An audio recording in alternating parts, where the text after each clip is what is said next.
Apa? Pertama sudah proses ini sudah lama ya. Iya, lagi diurus itu semua, ya. Lagi diurus, Lagi diurus semua. Oke. Kita bersihkan, kita tegakkan, kita akan sikat. pokoknya membela kepentingan rakyat. Mungkin kalau coba kita hitung, kalau 1 tahun 2023 saja sekitar 193 triliun, diduga kalau 5 tahun mundur itu kurang lebih 1.000 triliun. Wow. Dugaan saya Prof. Ibnu, karena terus terjadi, saya kira sudah saatnya pasal 2 ayat 2 Tipikor bisa dikenakan kepada para pencalon uang ini, itu adalah dugaan untuk didakwa untuk ancaman hukuman mati. Coba bayangkan. Di tengah sekarang anak-anak kita putus, kemudian PHK kemarin ada Sritek 10.000, bagaimana mewahnya mencari pekerjaan sekedar UMR, ada warga negara yang mendapatkan miliar gajinya, masih mampu atau ikut tidak punya sikap. Nah oleh karena itu saya kira ini momen di mana hadiah kita puasa saat ini, kita diskusikan ini dengan teman saya di Gerindra dengan Prof. Ibnu. Assalamualaikum warahmatullahi wabarakatuh. Jumpa lagi di channel Gambas LJ guys. Ini ada video keren dari Pak Presiden Prabowo guys, tanggapi kasus yang sangat viral dan sangat isu-isu guys. Viral ini guys karena oplosan BBM ya guys. Pertalite menjadi pertama guys. Ini sangat korupsinya sangat besar guys. Ugal-ugalan sekali. Kita simak guys, dan juga ada Pak Saur Siagian guys, ini menginstruksikan untuk hukuman mati bagi koruptor guys. Koruptor siap mati, siap koruptor. Apa gimana guys? Tegas. Malam bersama dengan sejumlah narasumber yang sudah hadir di Apa Kabar Indonesia Malam. Ada Bang Saur Siagian yang merupakan praktisi hukum pegiat anti korupsi. Bang Saur, terima kasih sudah hadir. Terima kasih Mbak Tiara. Oke, baik. Melalui sambungan Zoom juga sudah bergabung bersama kami Prof. Hipnu Nugroho yang merupakan pakar hukum pidana dan juga guru besar Universitas Jenderal Sudirman. Selamat malam Prof. Hipnu. Selamat malam Mbak. Selamat malam Prof. Hipnu, Bro Daniel. Baik. Kemudian ada juga Bang Daniel Anzar Simanjuntak yang merupakan anggota Dewan Pembina Partai Gerindra. Assalamualaikum, selamat malam Bang Daniel. Selamat malam Mbak Tiara, Bang Saur, Prof. Hipnu. Assalamualaikum. Waalaikumsalam. Terima kasih sudah bergabung. Bang, kita menyoroti ya akhir-akhir ini bagaimana kemudian gestur yang dikeluarkan oleh Pak Prabowo ketika ditanyai oleh awak media berkaitan dengan kasus korupsi PT Pertamina. Ini adalah kasus besar yang terungkap setidaknya sejak Pak Prabowo menjawab begitu Bang Daniel. Saya ke Anda terlebih dahulu. Ini sebenarnya Anda sebagai orang dekat dari Pak Prabowo ini, Presiden menanggapi kasus ini seperti apa? Sejauh apa Bang Daniel? Iya, Pak Prabowo sudah berkali-kali memberikan wanti-wanti sejak beliau menjadi presiden bahwasannya untuk agenda pertama yang sesegera mungkin beliau lakukan itu adalah bersih-bersih, gitu kira-kira begitu. Bersih-bersih itu terkait dengan tentu dalam setiap rapat kabinet beliau selalu menyampaikan Anda semuanya anggota kabinet harus siap bersih-bersih di dalam diri Anda semuanya, di dalam kabinet, memastikan semua agenda pemerintahan itu bersih dari praktek korupsi, manipulasi, dan sebagainya.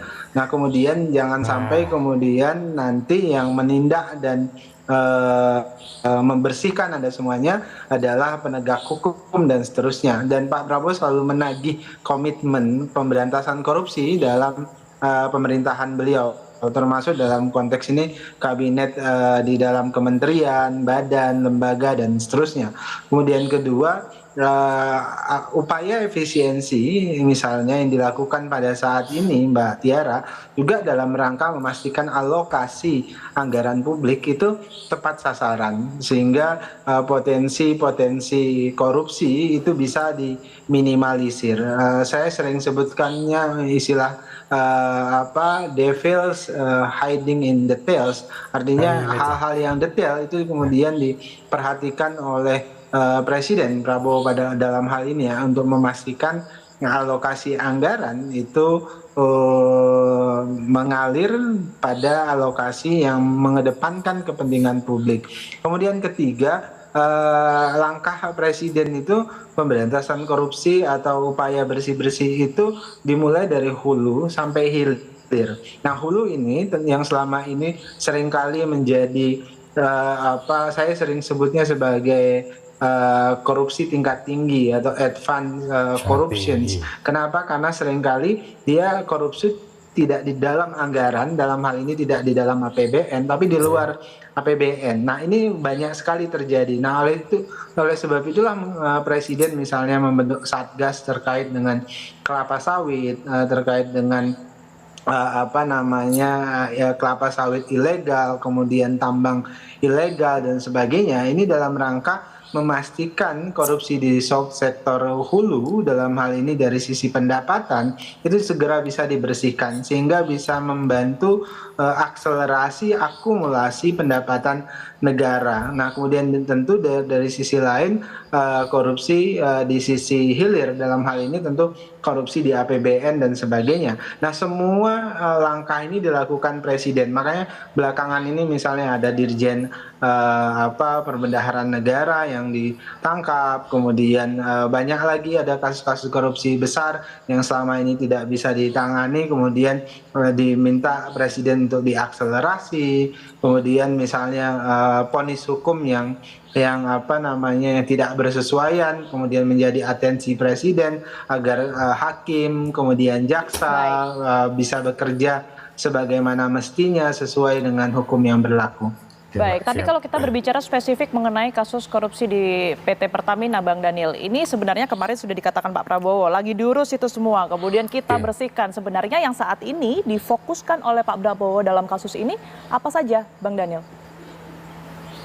Ya, itu tadi. Ini kan tadi saya sebutkan korupsi yang advance ya di sektor hulu. Nah, terkait dengan Pertamina Patraniaga ini juga terkait dengan korupsi di hulu, dia di luar APBN dan ini sangat berbahaya. Nah, oleh sebab itulah berulang kali Presiden menyampaikan jangan main-main dengan praktek korupsi apalagi di sektor hulu maupun hilir. Nah, ini yang sedang dipastikan Presiden. Nah, di korupsi ini yang dipastikan sangat merugikan negara dan merugikan rakyat, dan itu dipastikan Presiden meminta agar penegak hukum jangan ragu-ragu untuk menggali sampai mana siapa saja dan apa saja yang bisa berdampak terhadap keuangan negara, dalam ini potensi ekonomi negara dan pelayanan publik yang dirugikan. Jadi yang jelas perintah Presiden kepada penegak hukum ya selesaikan dan urus semuanya yang terkait dengan kerugian negara dan kerugian rakyat tersebut. Baik, saya ke Prof. Hipnu. Prof. Hipnu, kalau kita melihat kasus korupsi di PT Pertamina ini kan informasinya memang sudah berjalan sejak 2018 lalu hingga 2023. Lamanya kasus ini berjalan hingga kalau kita tarik ke tahun saat ini 2025, apa yang harus diwaspadai, Prof? Apakah bukti-bukti tersebut ini bisa dikatakan relevan atau justru memang ada yang dicurigai bisa jadi bukti-bukti tersebut ini sudah hilang begitu? Ya, begini Mbak. Dari aspek hukum itu pertama yang dilakukan adalah subjek hukumnya. Subjek hukumnya jelas Kejaksaan Agung sudah menentukan pihak-pihak PT Pertamina. Beberapa direktur, 7 orang. Kemudian objek hukumnya, aktus rusnya adalah sudah kelihatan terkait dengan tata kelola impor bahan mentah. Yang kita sebagai informasi adalah RON 92. Tata kelola yang tidak diketemukan ini memang dilakukan adalah ketika tempus deliktinya adalah tahun 2018-2023. Pertanyaannya, kalau memang barang bukti bensin atau pertalite atau pertamax ketika itu 1823 ya sudah habis. Tapi pertanyaan yang kedua, apakah dokumen-dokumennya tidak ada? Lah, berdasarkan dokumen-dokumen itu Mbak, saya kira ini suatu 5 tahun dan 5 tahun itu suatu perbuatan berlanjut.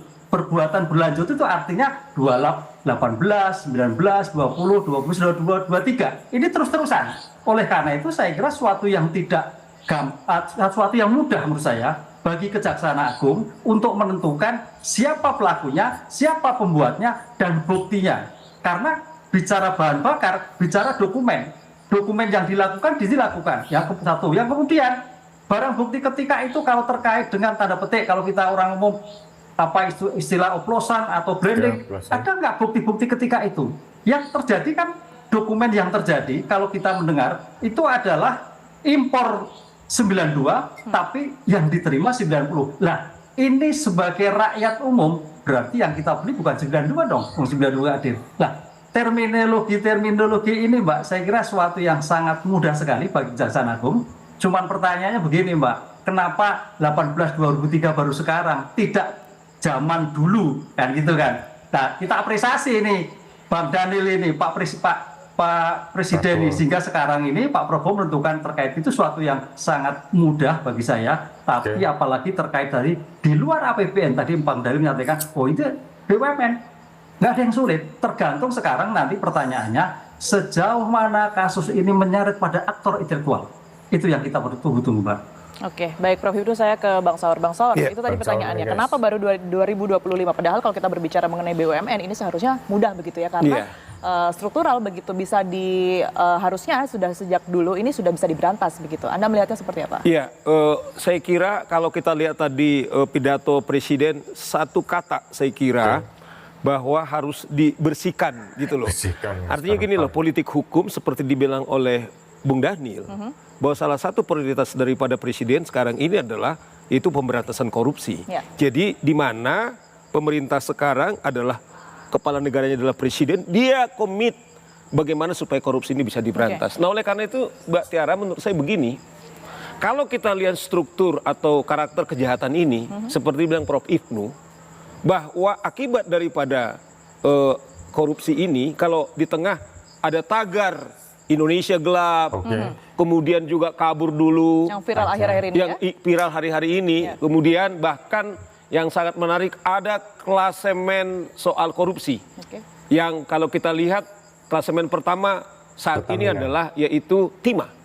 Kita lihat bagaimana komitmen Presiden waktu kasus timah diputus 6 tahun, yang diduga kerugian 270 triliun, kemudian pengadilan tinggi memutus kemudian 20 tahun. Saya berharap Mbak Tiara dalam kasus ini, kalau kita lihat mungkin, kalau coba kita hitung, kalau 1 tahun 2023 saja sekitar 193 triliun, diduga kalau 5 tahun mundur, itu kurang lebih 1.000 triliun. Dugaan saya Prof Hipnu, karena terus terjadi, saya kira sudah saatnya pasal 2 Tipikor bisa dikenakan kepada para pencalon uang ini, itu adalah dugaan untuk didakwa untuk ancaman hukuman mati. Coba bayangkan, di tengah sekarang anak-anak kita putus, kemudian PHK, kemarin ada Sritek 10.000, bagaimana mewahnya mencari pekerjaan sekedar UMR, ada warga negara yang mendapatkan miliar gajinya, masih mampu atau ikut tidak punya sikap. Nah oleh karena itu saya kira ini momen di mana hadiah kita puasa saat ini, kita diskusikan ini dengan teman saya di Gerindra dengan Prof Hipnu. Ini saya kira harus kita berani tidak melakukan katakanlah penghukuman yang standar, tetapi kita melakukan terobosan. Bahwa yang rugi bukan sekedar uang negara, tetapi sekarang coba lihat, ngantri sekarang di sel. Nggak percaya lagi sekarang ke Pertamina kita. Lepas juru bicara Pertamina, kemudian memberi klarifikasi, ini tidak cukup. Nah oleh karena itu saya kira saatnya sekarang juru bicara Pertamina diam, karena ini sudah proses penyidikan, bisa dikenakan obstruction of justice. Karena sudah ditetapkan siapa tersangkanya, pasal yang dikenakan, bahkan juga Pak Hipnu mengatakan ini tidak susah. Tetapi menurut saya, supaya terjadi deterrent effect, ini saatnya saya kira kalau di pasal 2 ayat 2, kalau ada bencana alam, saat ini bencana yang paling mengerikan, di mana uang kita terbatas, kemudian seperti bilang, anak-anak kita lari ke luar negeri, karena sepertinya tidak harapan, pesan daripada Presiden, kita akan bersihkan.